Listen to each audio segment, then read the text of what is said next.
আজকে আমরা চলে গেছিলাম শ্রী শ্রী মা কালী মন্দির করুণাময়ী টালিগঞ্জের উদ্দেশ্যে। এখানে দীর্ঘ 48 বছর পর আজকে রথযাত্রা পুনরায় উদযাপিত করা হলো। রথটিকে প্রথমে রেড কার্পেটের ওপর এনে রাখা হয়েছে, ফুলের সাজে সুসজ্জিত করে খুব সুন্দরভাবে সাজানো হয়েছে। তারপর এলেন প্রভু জগন্নাথ দেব, বলভদ্র এবং সুভদ্রা। তিনজনকে রথের মধ্যে স্থাপিত করা হলো এবং ছোট্ট করে পুজো করে আজ রথযাত্রাটি সুন্দরভাবে উদযাপন করা হলো।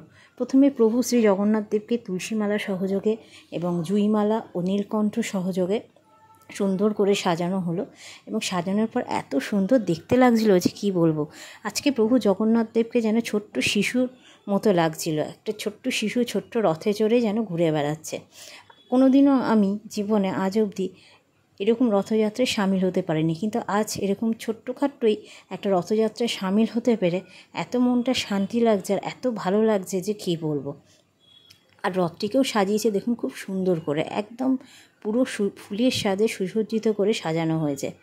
এবার শুরু হলো রথযাত্রা। রেড কার্পেটের ওপর দিয়ে রথটিকে মন্দির থেকে টেনে আনা হচ্ছে। আমিও রথের দড়ি ধরেছি আজকে এবং ভিডিও করেছি সাথে। আজ করুণাময়ী কালী মন্দির থেকে হয়ে শিরুটি মোড় হয়ে ধারাপাড়া রঙ্কর মাঠ সংলগ্ন হয়ে ঘুরিয়ে আবার মন্দিরে পুনরায় রথটিকে রেখে দেওয়া হবে। আচ্ছা, আশা করি আপনাদের এই ভিডিওটি দেখে খুব ভালো লাগলো। ছোট্ট হলেও এই ভিডিওটি দেখে যদি ভালো লাগে লাইক শেয়ার কমেন্ট করতে ভুলবেন না।